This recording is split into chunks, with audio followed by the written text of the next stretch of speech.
evening. You're watching the main news on HKIBC. I'm Chloe Feng. Here's a look at tonight's top stories. National Security Police raid the Tung Chung home of fugitive activist Nathan Lau's family. The Lao Society confirms it has launched an investigation into solicitor Kevin Yam after the Secretary for Justice complains. And John Lee warns Japan that more of its products will be banned if Tokyo dumps treated radioactive water into the sea. Police have taken away the family of wanted activist Nathan Lau for questioning, according to sources. National Security Police reportedly raided and searched the Lau family's home in Tung Chung at 6 a.m. His brother and parents were later escorted to a police station for questioning. According to sources, they were asked whether they supported the former lawmaker financially or had acted as his agent in Hong Kong. The three were released after questioning. After he left Hong Kong 3 years ago, Lau said he cut off contacts with his family. Last week, the government offered $1 million rewards for information leading to the arrest of Lau and 7 other activists. The Lao Society has confirmed that it has launched an investigation after receiving a complaint from the Secretary for Justice against fugitive solicitor Kevin Yam. Another complaint was made against barrister and former lawmaker Dennis Kwok, Yam reports. For the first time since the national security law was enacted, wanted notices have been issued for 8 activists who are now overseas. 2 of them, Dennis Kwok and Kevin Yam, used to practice law in Hong Kong. Secretary for Justice Paul Lam complained to the city's legal bodies about the pair's alleged misconduct.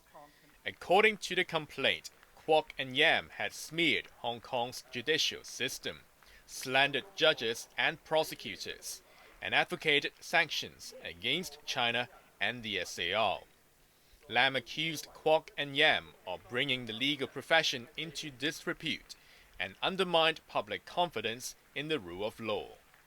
Kwok, a former lawmaker, is now a partner at a New York law firm. He was called to the Hong Kong bar in 2006, but his name is no longer on the list maintained by the Bar Association. Yam, a solicitor, is still registered under the Law Society as a holder of a practicing certificate. He is now studying for a master's degree in Melbourne. In an op-ed for an Australian newspaper, Yam said he was congratulated by friends for earning a badge of honor. But he admitted the $1 million bounty on his head has impacted his social life, saying he had to leave many chat groups, while some Hong Kongers based in Australia asked him not to show up at events. Law Society President Chan Chak-ming refused to speculate how long it will take to settle the complaint against Yam. Lawmaker Ambrose Lam, a former society president, said such investigations typically take 1 or 2 years. Raymond Yang, HKIBC. The chief executive has warned Tokyo that if it goes ahead and dumps treated radioactive water into the sea, Hong Kong will extend a ban on Japanese products. Currently, the ban applies to only 1 province, Janice Low reports. The Hong Kong government is extra vigilant as Japan reportedly prepares to discharge more than 1 million tons of treated radioactive water from the Fukushima nuclear power plant into Pacific Ocean. The city has banned sea products from 1 prefecture, but has not ruled out extending the measure if Tokyo goes ahead with its controversial plan. Because the action of pouring into the sea such large quantity of contaminated water 24 hours a day, continuously non-stop for a long period, which may last for over 30 years, is so unprecedented that the risks are very unknown in other areas. The United Nations nuclear watchdog confirmed earlier that Japan's proposal conforms to international standards. But the International Atomic Energy Agency failed to convince Lee. He has ordered the Secretary for Environment and Ecology to form and lead a team to formulate an action plan. Tokyo's move has also angered the mainland, which is banning the import of food products from 10 Japanese prefectures, including Fukushima. In South Korea, some lawmakers have urged Japan to abandon the proposal. Although government officials said the release of the wastewater would not have a significant impact on Korean waters. Janice Low, HKIBC. Over 90% of primary 6 students were given a place in the top 3 secondary schools of their choice. Students who do not get their preferred choice can resort to the so-called door knocking if there are enough quotas. Chloe Feng reports. Primary 6 students in this classroom had mixed feelings after learning where they would study for the next 6 years. This girl was so emotional that she broke down in tears, while her classmate was overjoyed. 81% of the students at Yaomati Catholic Primary School, Hoirand Road, will be going to institutions they prefer. That's significantly higher than the city's overall performance. This student did not expect to get into St. Francis Xavier's College, but he made it. Another didn't have high hopes because she didn't perform well in the past, but she was delighted to be accepted by her top choice school. And these 3 will continue to be classmates at Wayan College, Kowloon next year. But not everyone was satisfied.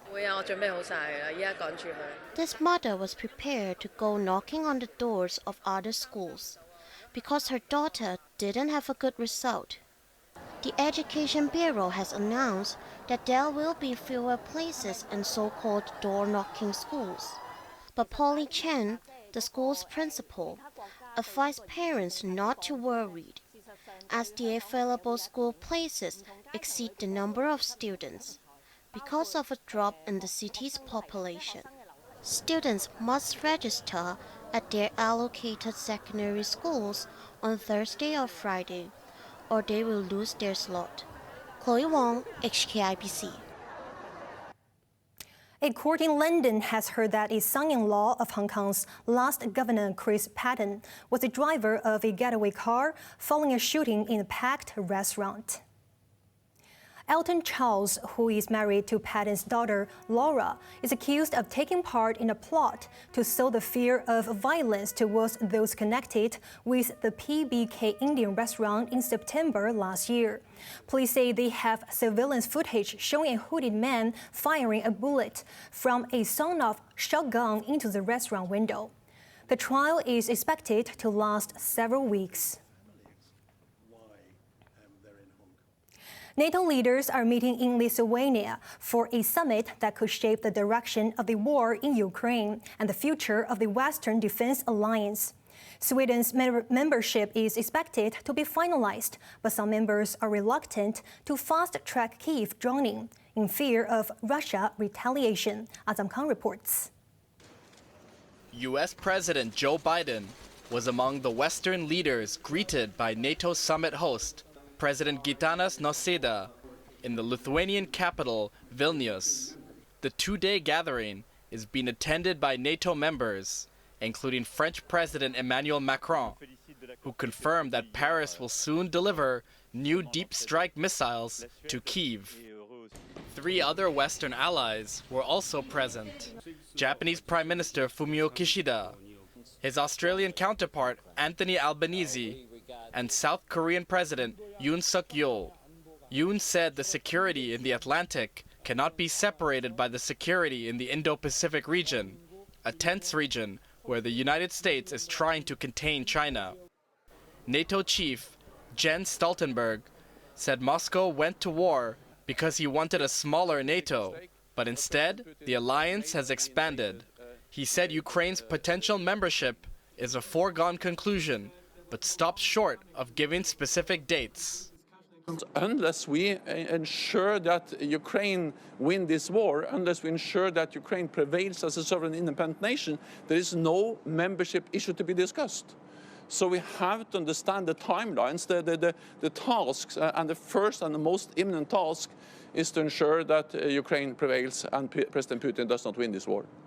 Some alliance member nations have cautioned against fast-tracking Kyiv's membership in fear of Russian retaliation. The man of the moment is Turkish President Recep Tayyip Erdogan, who agreed to approve Sweden's membership after stalling for months. Azam Khan, HKIBC.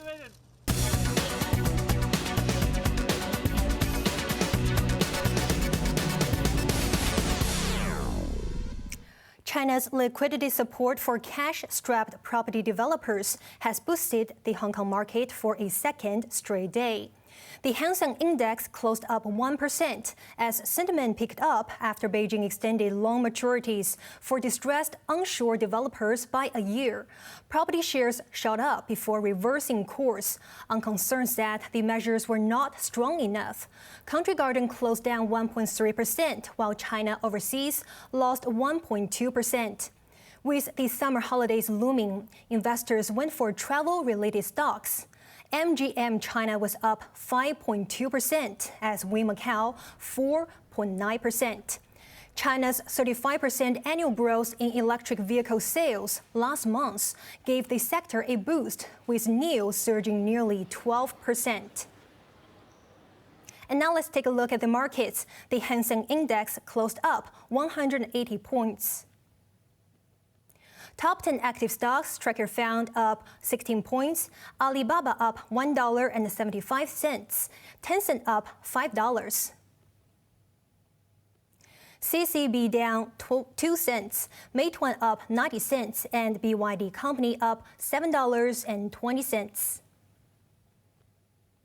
Forex trading against Hong Kong dollar, the euro is at 8.60, British pound at 10.10, and Australian dollar at 5.21.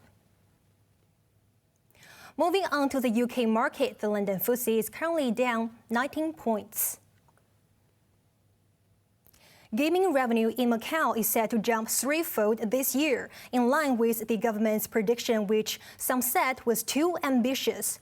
Macau is expected to see its overall gambling revenue reach the government target of 130 billion patakas, or around $126 billion.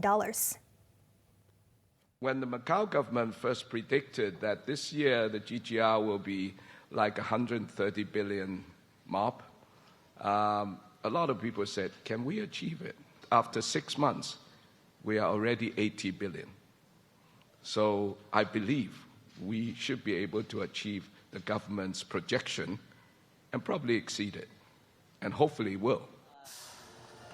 Wang made the remarks at the Global Gaming Expo Asia, which was held for the first time in 4 years. Tourist numbers continue to edge up following the border reopening with the mainland and Hong Kong. Visitors from the mainland have reached 60% of pre-COVID levels, while the number of tourists from Hong Kong is now 90% before the pandemic. On to the weather now. It will be very hot tomorrow. Temperatures will range between 29 and 34 degrees. Similar conditions for the next 2 days. That's our main news for Tuesday night. Join us for more news at 11. I'm Chloe Feng. Thank you for watching. Good night.